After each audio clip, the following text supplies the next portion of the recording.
Hello class 11, this is Arpit Gupta from Shiv Jyoti Educational Group Kota. Students, I hope you all are well at your places and you are revising your previous chapters continuously. Students, today we are going to take our chapter number 8, that is Sources of Business Finance, and this will be the last part of this chapter. We have already discussed in this chapter various forms through which we can take the loans and we can do the borrowings. We have understood the meaning of equity shares, preference shares, commercial papers. Now we will discuss some of the more topics of this particular chapter. Okay, so students, let's discuss our next topic, that is debentures. As we know, debenture is also a loan instrument through which we can borrow the funds from the public. So if we talk about the debenture, it is a document which issued by the company for raising the loan from the public. These debentures are therefore termed as the creditors of the company, because when we are taking the loan from any individual, that individual will becomes the creditor for the company and the company will play as a role of the debtor, because the company has to pay a certain amount of interest on this particular document. That is, the rate of interest will be fixed. Even though company is not earning any kind of profit, then also company have to pay certain type of interest which is fixed and which is decided at the time of issuing that particular document. That means the company has to pay that amount which has taken on the borrowings at the fixed duration. This loan is provided for the fixed period which has been already decided by the company at the time of issuing that document. Means होगा क्या कि जब भाई debenture issue किए गए तो उस situation में कंपनी पहले से ही आपको बता देगी कि ये डॉक्यूमेंट कितने ड्यूरेशन के लिए इशू किए जा रहे हैं, और साथ के साथ आपको ये भी पता होगा कि कब इसकी मैच्योरिटी आ जाएगी, और कंपनी इसका इंटरेस्ट रेट भी आपको उसी टाइम बता देती है. लेकिन कंपनी को फंड्स तो मिल जाते हैं, एक प्रॉब्लम कंपनी के साथ आ जाती है, कंपनी प्रॉफिट अर्न कर रही है या नहीं कर रही. हर सिचुएशन में कंपनी को क्या पे करना पड़ता है? इंटरेस्ट पे करना पड़ता है. नेक्स्ट इसकी बात करते हैं. Next thing comes in our mind कि हर कंपनी को क्या डिबेंचर्स इशू करने की फ्रीडम मिली होती है या नहीं. देखिए, हमने पहले भी बात करी, एक एजेंसी होती है जिसका नाम होता है CRISIL. The full form of this is Credit Rating Information Service India Limited. This is an independent agency which categorize the company into A, B, C and D. The company having the A grading is the best company and able to repay all its debts. अब होगा क्या कि भाई अगर credit rating agency ने आपकी company को ratings provide करवा दी तो उस सिचुएशन के अंदर आप इजीली कंपनी को लोन दे सकते हो, कंपनी उसको रीपे कर देगी. If company is having C and D rating, that means company has not paid it previous debts. That means जो पहले कंपनी को दिया गया था लोन, कंपनी ने वो भी पे नहीं किया है, तो कोई एक्स्ट्रा लोन देना उसके लिए बेनिफिशियल नहीं होगा. दूसरी चीज इसमें बात आती है कि भाई कंपनी इट्स प्रॉफिटेबिलिटी, डेब्ट serving capacity, that is credit worthiness and the risk of lending. CRISIL जो होती है कंपनी की क्रेडिट वर्दीनेस को डिसाइड करती है कि भाई इस कंपनी की जो फाइनेंशियल रेपुटेशन है मार्केट में किस तरीके की है, क्या कंपनी गुडविल कमा रही है, कंपनी प्रॉफिट अर्न कर रही है या फिर नहीं कर रही. अगर कंपनी का फाइनेंशियल स्टेटस अच्छा नहीं है तो जो क्रिसिल अपनी रेटिंग्स देती है अकॉर्डिंगली प्रोवाइड करती है, और उसी से आप पता लगा सकते हैं, क्योंकि कंपनी के अंदर क्या चल रहा है हमें पता नहीं है, कंपनी अपने फाइनेंस किस तरीके से मैनेज कर रही है, क्या कंपनी के पास बोरोइंग्स हैं सारी, वो चीज़ हमें पता नहीं है.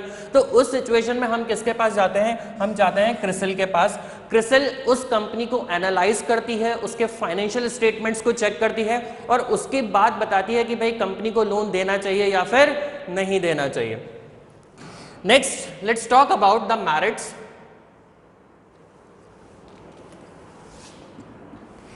The first merit is it is preferred by the investors who want fixed income at the lesser risk. That means the interest, we are talking about the interest in this particular topic. कि होता क्या है कि भाई जब हम किसी भी कंपनी में इन्वेस्ट करेंगे तो कंपनी हमें क्या देती है? रिटर्न देती है. तो ऐसे इन्वेस्टर्स जिनको फिक्स रिटर्न चाहिए और कोई भी रिस्क लेना नहीं चाहते, वही चीज क्या करते हैं? डिबेंचर्स में इन्वेस्ट करते हैं, क्योंकि एक सर्टेन टाइम पीरियड के बाद आपका fund with interest company return कर देती है. Right. Next thing, debentures are the fixed charge funds and do not participate in the profits of the company. That means the holder of the debenture do not interfere in overall workings of the company. उनको company के affair से मतलब नहीं होता, उनको अपने profit से मतलब होता है। भाई जितना भी इंटरेस्ट उनका बनता है कंपनी टाइम टू टाइम पे कर दे, तो डिबेंचर्स होल्डर कंपनी के अफेयर्स में कभी भी इंटरफेयर नहीं करते। Next thing is the issue of debentures is suitable in the situation when the sales and earnings are relatively stable. That means company have to pay the interest on the regular interval. So it is beneficial for those companies who are earning an stable income. ऐसी companies जिनका profit या जिनकी earning stable है, जिनकी profits ज़्यादा fluctuate नहीं करते, उस situation में आप debentures issue कर सकते हैं। फॉर एग्जाम्पल कंपनी की अर्निंग का कोई स्टेबिलिटी नहीं है, कंपनी आज ज्यादा कमा रही है, फ्यूचर में कमा पाएगी नहीं, उन लोगों के लिए डिबेंचर्स इशू करना बहुत ज्यादा प्रॉब्लमैटिक हो जाता है, क्योंकि जो लाइबिलिटी है वो तो हमारे ऊपर आनी ही है। हर सिचुएशन में हमें लाइबिलिटी का पेमेंट तो करना है। अगर फंड्स हमारे पास नहीं होंगे, अर्निंग्स हमारे पास नहीं होगी, तो उस सिचुएशन में कंपनी को उन डिबेंचर होल्डर्स का पेमेंट करने में प्रॉब्लम हो सकती है। Next thing is, as the debentures do not carry voting rights, financial thoughts, debentures does not dilute the control of equity shareholders. As we know, the shareholders are the owner of the company and they do not want to dilute their rights on the company. वो ऐसा नहीं चाहते कि जो rights company में हमें मिले हैं वो खत्म हो जाए। हम कंपनी में डिसीजन लेंगे, अगर हमने फंड्स लगाया है कंपनी के अंदर तो डिसीजन मेकिंग पावर भी किसके पास रहनी चाहिए? हमारे पास रहनी चाहिए। तो एक डिबेंचर एक ऐसा सॉल्यूशन निकला कि भाई ये डॉक्यूमेंट आप इश्यू कर दो, इसे हम जो भी डिबेंचर्स होल्डर होंगे कंपनी में राइट्स नहीं देंगे, ना ही हम उनको कोई वोटिंग पावर देंगे। ठीक है, जब वोटिंग पावर ही नहीं होगी तो राइट्स डाइल्यूट होने के चांसेस बिल्कुल खत्म हो जाएंगे। तो डिबेंचर होल्डर्स एक शॉर्ट ड्यूरेशन के लिए कंपनी से रिलेट होते हैं, उसके बाद जिस टाइम कंपनी उनका पेमेंट कर देती है with interest, right, this is the main thing, company को जो प्रिंसिपल अमाउंट है वो इंटरेस्ट के साथ पे करना पड़ता है। जिस टाइम कंपनी ने पेमेंट कर दिया, उन डिबेंचर होल्डर्स का राइट कंपनी के ऊपर खत्म हो जाता है। Next thing is, financing through the debentures is less costly as compared to the cost of preference shares and equity share capital, because in debentures there is no requirement of issuing the prospectus, there is no requirement of doing any higher advertisements। इन सारे खर्चों को company क्या कर लेती है? Save कर लेती है। डिबेंचर्स कंपनी इश्यू कर सकती है लेकिन उसके लिए इतने सारे खर्चे करने की जरूरत नहीं होती है। इन्वेस्टर्स से, जो कंपनी के एग्जिस्टिंग इन्वेस्टर्स हैं, उनसे फंड्स कॉल किया जाता है। अगर एग्जिस्टिंग इन्वेस्टर्स पैसा नहीं देते हैं तो न्यू इन्वेस्टर्स को बुलाया जाता है, right. Next, let's discuss about the limitations. Now what are the limitations of the debentures? देखिए, it is a fixed charge instrument. Debentures puts a permanent burden on the earnings. That means the debenture holders getting the right in the company, जब तक उनका payment नहीं हो जाता, एक liability company के ऊपर आ जाती है कि भाई प्रॉफिट कमाओ चाहे नहीं कमाओ, डिबेंचर होल्डर्स को कोई मतलब नहीं होता, उनको उनकी लाइबिलिटी से मतलब होता है। They want their liability to be paid as soon as possible और as per the decided time period, right. अगर कंपनी ने उनका पेमेंट नहीं किया तो पहली चीज आती, कंपनी डिविडेंड डिक्लेयर नहीं कर सकती। दैट मींस अगर डिबेंचर होल्डर्स चाहते हैं कि भाई पहले हमारा पेमेंट होना चाहिए, तो कंपनी जो प्रॉफिट अर्न कर रही है उस प्रॉफिट में से पहले पेमेंट किसका होगा? डिबेंचर होल्डर्स का, इंटरेस्ट के साथ।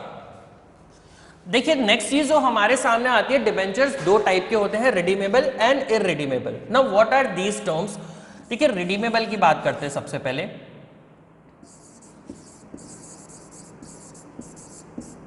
रिडीमेबल डिबेंचर्स और next thing is irredeemable debentures. देखिए, रिडीमेबल डिबेंचर्स की अगर बात की जाए, रिडीमेबल डिबेंचर्स वो डिबेंचर्स होते हैं जो एक सर्टेन टाइम पीरियड के बाद क्या कर लिए जाते हैं? रिडीम कर लिए जाते हैं। दैट मीन्स क्या मतलब हुआ कि एक सर्टेन टाइम पीरियड के बाद इनकी जो लिमिट होगी वो एक फिक्स टाइम पीरियड की होगी। For example, company has issued the debentures for the period of 5 years। Now company has to make the payment within the 5 periods, मतलब जिस टाइम ये 5 years कंप्लीट हो जाएंगे कंपनी को इनका पेमेंट करना पड़ेगा। रिडीम मतलब वापस ले लेना। जो डॉक्यूमेंट्स कंपनी ने इश्यू करे हैं, जो डिबेंचर्स कंपनी ने इश्यू करे हैं, कंपनी उन डॉक्यूमेंट्स को वापस ले लेगी और आपका पेमेंट कर दिया जाएगा with interest. Next term is irredeemable debentures. That means there is no fixed duration for redemption of this type of document. Company कब इसका रिडम्पशन करेगी उसका कोई टाइम पीरियड नहीं होता, जब कंपनी के पास फंड्स अवेलेबल होंगे उसी टाइम इनका रिडम्पशन किया जाएगा। आप कंपनी से अपना अमाउंट या अपना इन्वेस्टमेंट कॉल नहीं कर सकते, राइट। तो इरिडीमेबल इनका नाम से ही आता है कि भाई एक ऐसे डॉक्यूमेंट है जिनको रिडीम नहीं किया जा सकता। Next, the topic is, in case of redeemable debentures, the company has to make the provision for repayment at the specified date. That means these are the documents which is redeemed or which is to be redeemed at the fixed duration. So company has to make the provision for payment of these type of documents. इसके लिए company को एक funds prepare करके रखने पड़ेंगे और उन्हीं fund से क्या किया जाएगा, इनका पेमेंट किया जाए। Each company has certain borrowing capacity. With the issue of debentures, the capacity of the company is reduces. That means there is a credit worthiness of the company. Company के ऊपर एक फिक्स लिमिट होती है उसकी capital के according. Means आप बोलेंगे sir कितनी कैपेसिटी होती है कंपनी की बोरोइंग की, तो एक सिचुएशन आती है हमारे सामने, it depends on the net worth of the company. The borrowing capacity of the company is decided on the basis of the net worth. जितनी कंपनी की नेटवर्थ होगी उसी के बेसिस पे क्या लिया जाएगा, लोन लिया जाएगा। जैसे जैसे हम लोन लेते जाते हैं हमारी लोन लेने की कैपेसिटी कम होती जाती है। For example, you have taken a loan from a bank, you are having the property worth rupees 50 lakh and you have already taken the loan of 10 lakh rupees. Now your limit for taking further loan is only 40 lakh rupees. That means उस 50 lakhs में से 10 lakhs तो हम ले चुके हैं, बाकी का जो रिमेनिंग 40 lakhs है उतनी ही हमारी कैपेसिटी है। उसके बाद क्या होगा, हमारी जो लिमिट होगी क्रेडिट लेने की या लोन लेने की वो खत्म हो जाएगी। Next is the commercial banks. This is a very confusing topic, that what is the meaning of the commercial bank. Basically it is a retail bank in which we keep all our savings. ये एक ऐसी banks होती हैं, जैसे आपने नाम सुना होगा Punjab national bank, SBI, state bank of India, ये सारी कमर्शियल बैंक्स होती हैं। देखिए, commercial banks occupy a vital position as they provide fund for the different purpose as well as for different time periods as per the requirement of the borrower। ये banks क्या करती है, आपको funds provide करती है, may be for the short term, for the medium term और for the long term। जितने ही आपकी रिक्वायरमेंट है उसके अकॉर्डिंग क्या कर दिया जाएगा, आपको फंड्स प्रोवाइड कर दिए जाएंगे। अब ये डिसाइड किसको करना है, ये डिसाइड करना है बोरोवर को कि उसको फंड्स की रिक्वायरमेंट कितने ड्यूरेशन तक है, right. Banks extend loans to the firms of all sizes and way like cash credits. That means banks जो करती हैं आपको अलग अलग तरीके से फंड्स प्रोवाइड करवाती है। जैसे आपके अकाउंट में कैश को क्रेडिट कर दिया जाएगा, दैट मीन्स जितना भी आपने बोरो किया कमर्शियल बैंक से वो आपके अकाउंट में क्या कर दिया जाएगा, क्रेडिट कर दिया जाएगा। You get the overdraft facility, means you get the facility of withdrawing the cash more than what is available in your bank account. जितना आपके अकाउंट में होगा उससे ज्यादा विड्रॉ करने की फैसिलिटीज आपको मिल जाती हैं। लेकिन ये फैसिलिटी मिलेगी किसको, ये बेसिकली मिलती है बिजनेसमैन को। जनरल जो डिपॉजिटर्स होते हैं उनको ये फैसिलिटीज अवेलेबल नहीं होती है। Term loan, that means it is a duration on which the loan is provided। इसमें क्या होता है, जो ड्यूरेशन होता है वो फिक्स कर दिया जाता है, उसी ड्यूरेशन के लिए क्या किया जाएगा, आपको लोन दिया जाएगा। और purchase and discounting of bills, that means if you have sold the goods on the credit basis then that document can be discounted by the banks. So these are the few benefits which are provided by the commercial banks. Now let's discuss the merits of the commercial banks. Banks provide timely assistance to the business by providing fund as and when needed by it. That means bank also provide you the assistance. Bank आपको help करती है कि funds आप कहाँ कहाँ invest कर सकते हैं। अगर आपको फंड्स की जरूरत है तो कितने ड्यूरेशन के लिए आपको फंड्स की जरूरत पड़ सकती है, वो असिस्टेंस का काम भी कौन करता है, बैंक्स आपको प्रोवाइड करती हैं। जो भी आपके बिजनेस की सीक्रेसी है वो मेंटेन रहती है। देखिए for example, if you are taking the loan from your friend, you are taking the loan from the outsider or you are taking the loan from the any money lender, then you have to disclose all your business financial accounts to that peoples. That means क्या होगा कि उस business की सारी details हमको share करनी पड़ेगी। तो हमारे बिजनेस की जो सीक्रेसी है, जो हमारे पास रहनी चाहिए, वो सीक्रेसी क्या हो जाती है, आउट हो जाती है। But if you talk about the banks, banks keeps all your information secretly. वो कभी भी आपके इन्फॉर्मेशन को डिस्क्लोज नहीं करते। तो सबसे बड़ा बेनिफिट क्या है कि अगर बिजनेस की फाइनेंशियल पोजीशन भी अच्छी नहीं है और बिजनेस लोन ले रहा है तो आपकी जो इन्फॉर्मेशन है वो कॉन्फिडेंशियल रहती है। Next is formalities such as issue of prospectus and underwritings are not required for raising the loans. If you are taking the loan from the equity shareholders, if you are taking the loan from the preference shareholders, then you have to issue the prospectus. That is an extra burden on the company. That means आपको अपनी company की पूरी history, पूरी अपनी company की current position आपको उस prospectus में डिस्क्लोज करनी पड़ती है. It is just similar to your admission prospectus in which all the information of that particular institute is given. उस सिचुएशन में क्या होता है कि भाई कंपनी के ऊपर एक्स्ट्रा बर्डन आता है. कंपनी को अंडर राइटर्स रखने पड़ते हैं इक्विटी शेयर्स के अंदर. अंडर राइटर्स वो पर्सन होते हैं जो इक्विटी शेयर्स को सेल करवाते हैं. But if you talk about the commercial bank, there is no such requirement of issuing the prospectus and issuing the और giving any sum to the underwriters. ठीक है, क्योंकि बैंक से हम directly loan ले रहे हैं तो बैंक हमें डायरेक्टली असिस्टेंस प्रोवाइड कर देती है. Next thing is loans from the bank is flexible source of the finance as the loan amount can be increased according to the business. That means there is no fixed amount which is given on to the money borrower. जिस हिसाब से हमारी requirement होगी उसी के according क्या कर लिया जाएगा, आपके अमाउंट को फ्लक्चुएट कर दिया जाएगा. आप लोन के अमाउंट को कम भी करवा सकते हैं, आप लोन के अमाउंट को बढ़ा भी सकते हैं. But if we talk about the debenture holders, एक बार आपने जो चीज बोरो कर ली, एक बार अमाउंट जो आपने बोरो कर लिया, उस पर आपको फिक्स रेट से इंटरेस्ट देना ही पड़ेगा, चाहे वो फंड्स आपके काम आ रहा है या फिर नहीं आ रहा. Next are the limitations of the commercial banks. Funds are generally available for short period and its extension renewals is uncertain and difficult. That means the funds provided by the bank are for the short duration. Short period means up to the period of 1 year. Okay अब क्या होगा कि bank generally ज्यादा risk लेना नहीं चाहती, वो long duration के लिए फंड्स को प्रोवाइड नहीं करवाना चाहती, क्योंकि बैंक को अपना फंड्स का रोटेशन करना होता है. बैंक आज हमें फंड्स दे रही है, उस पर इंटरेस्ट जनरेट कर रही है, बाद में हमसे वो फंड्स ले लेती हैं. तो इसका मतलब क्या हुआ, बैंक की जो लेंडिंग कैपेसिटी है वो चेंज नहीं होनी चाहिए. बैंक अपनी कैपेसिटी को कम नहीं करना चाहते, इसी वजह से बैंक आपको जनरली शॉर्ट पीरियड्स के लिए फंड्स प्रोवाइड करवाते हैं.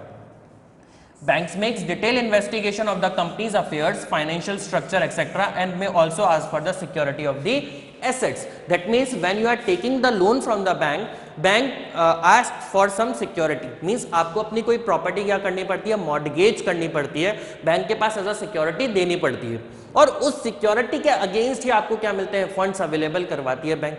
अगर आपके पास फंड रखने के लिए कोई सिक्योरिटी नहीं है, मॉर्गेज करने के लिए कोई प्रॉपर्टी नहीं है, तो उस सिचुएशन में बैंक आपको लोन प्रोवाइड नहीं करवाती. राइट.